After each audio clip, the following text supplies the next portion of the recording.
Alright, I'm just gonna... Don't mind me, I just got out the shower. Yeah, so... The... Fuck.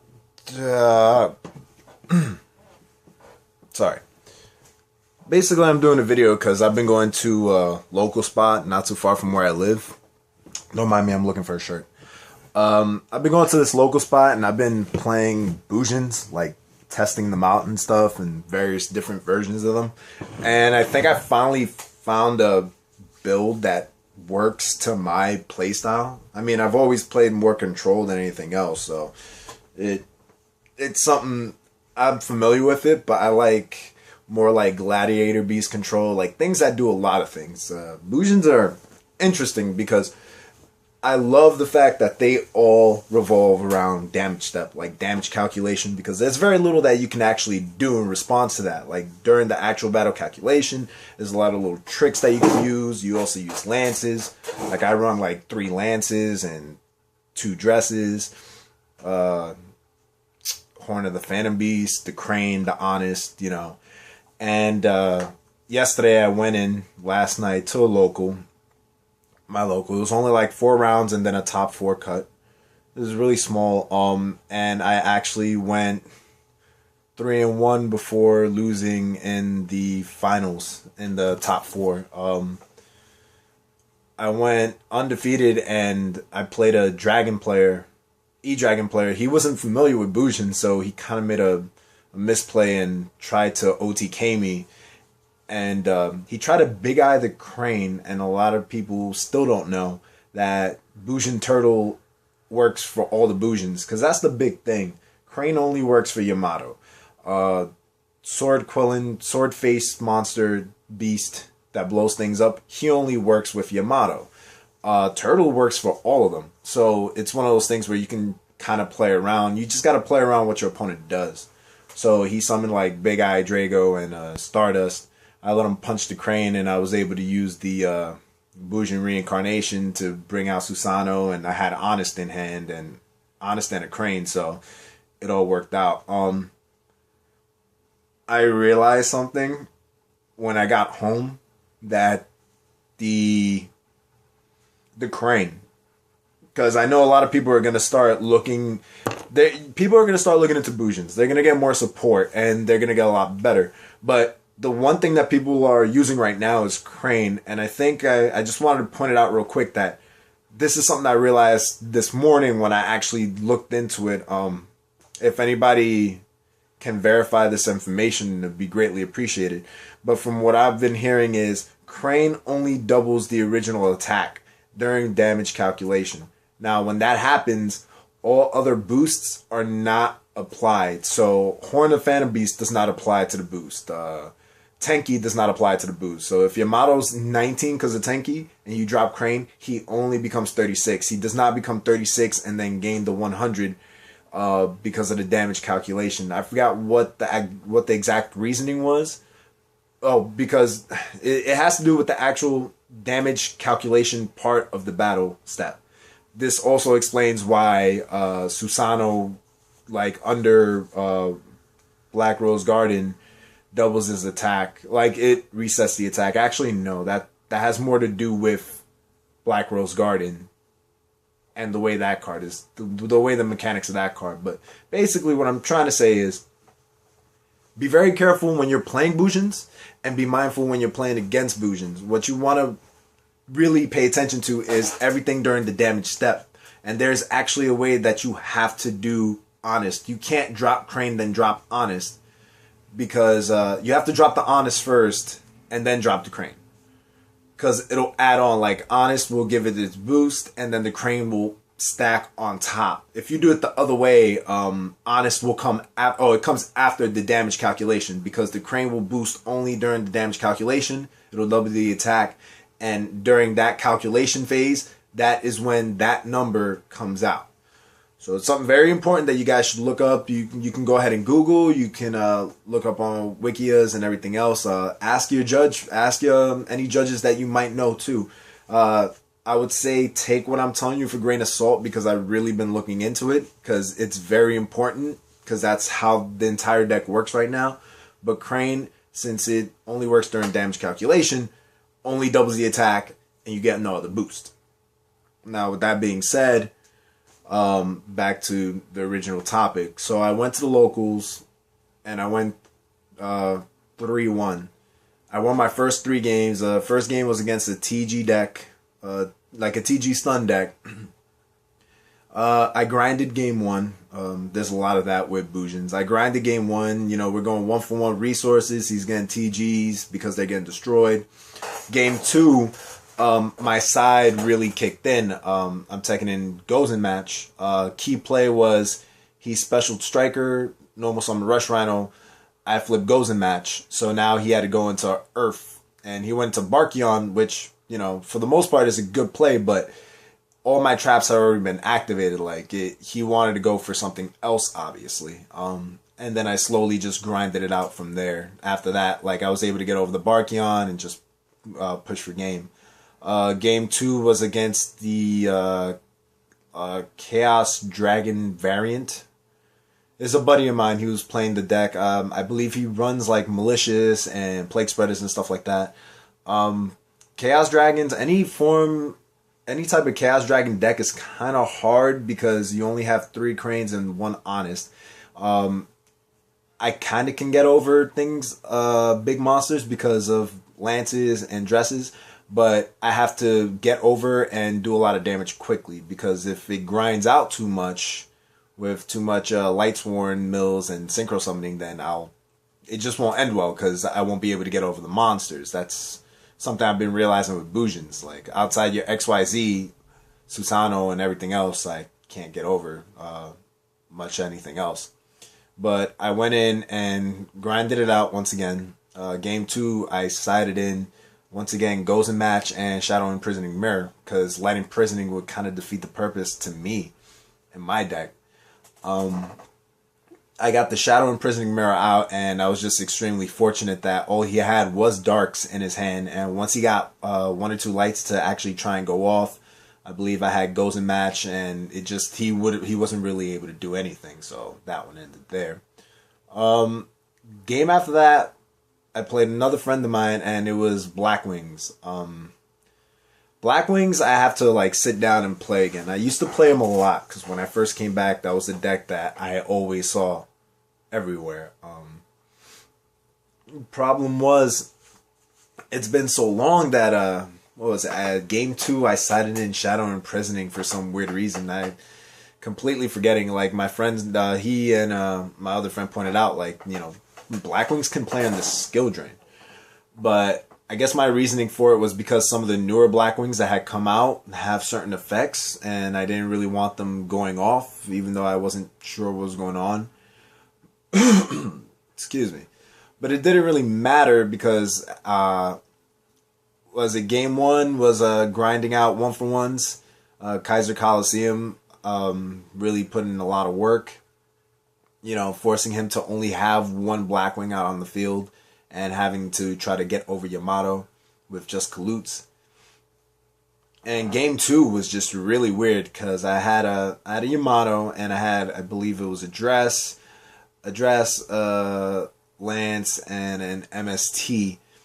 And I had Yamato, and then I drew into a bear, Firefist Bear, and I summoned him. And he tried to Torrential, and then I lanced, and then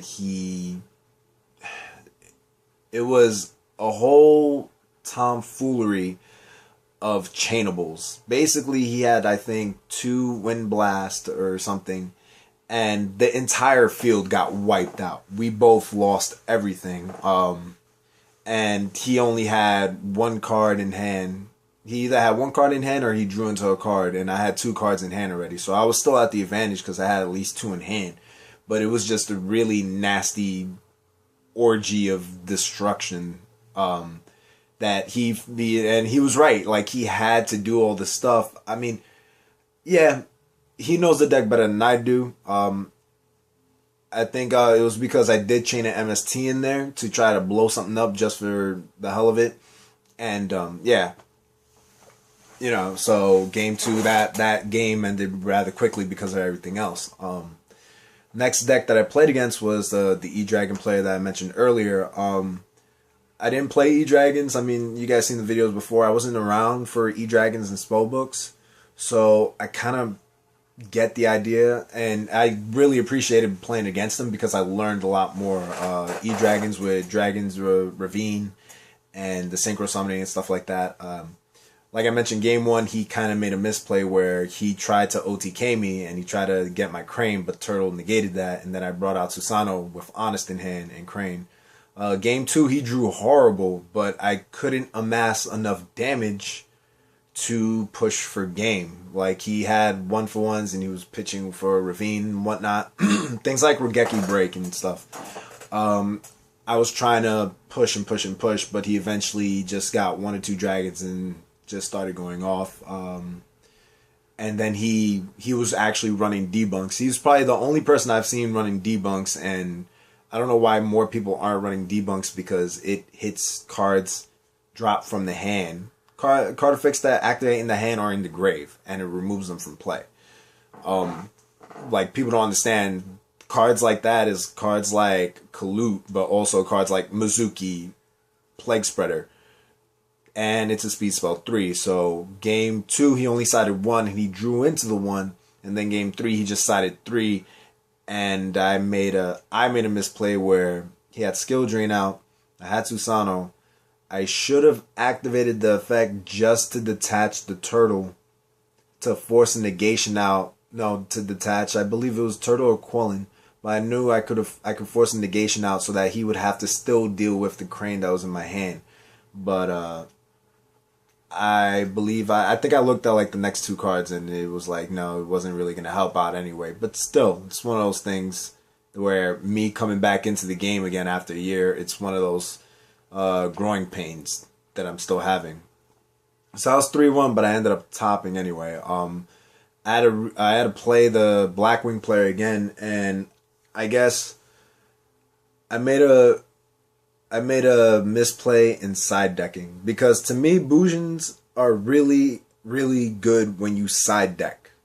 Because every single game that I grind it out, which takes really long, after game 1, if I win or lose, I go into the side deck, and my side makes the matchup so much easier, because the fact that Bujins are just lights, goes in match is just really, really good, in my opinion. The only thing that I see being unaffected by goes in match is Karakuris.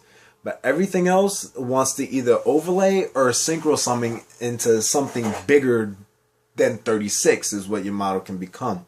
That's what I should have done against Blackwings. He just, basically, game 1, he just Black Rose the field. I was like, okay.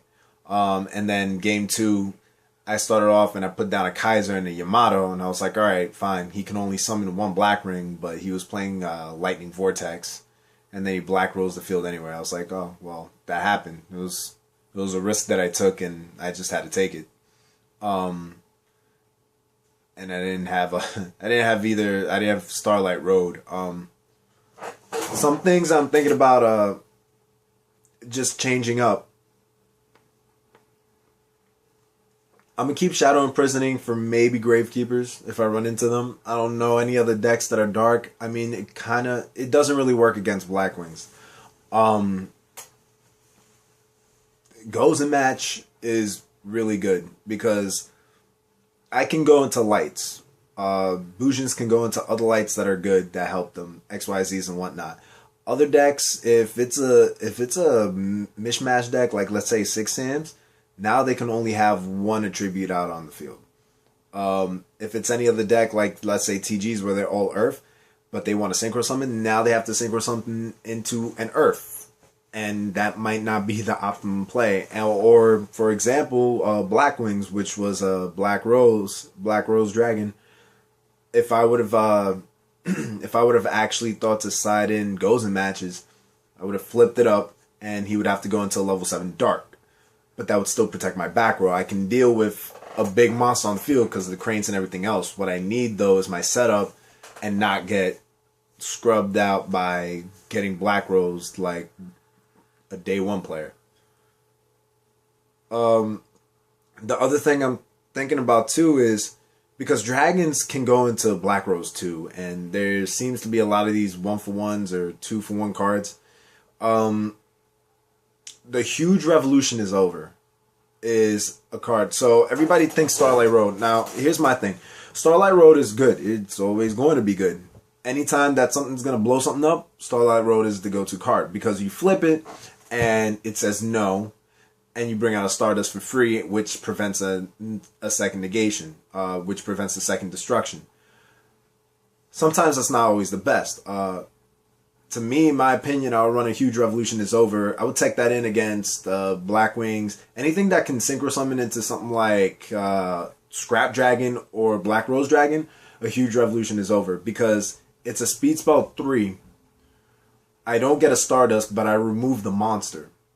Which could be very, very important. Now, in E-Dragons, it might not be a good idea. Because if they get return, I mean, then it happens. But at least I prevent the destruction effect. In my deck, it's just like, I need to keep things alive. I cannot afford to just lose 2-3 cards to 1 card. Because that's the way I look at it. I don't care if you use 2 or 3 cards to get the materials to synchro into it, because I still end up with a field of nothing. So, I'll probably take in a Huge Revolution is over. And maybe, and just put in maybe a third goes in match. No, I'll just keep it at 2 goes in match. I'll probably do a deck profile later of the deck, just so you guys can see it. So yeah, I went 3-1. It was the first time I actually went there, because I've been losing a lot, because I've been playtesting with a lot of different things in the deck, and I guess I finally figured it out what actually really works.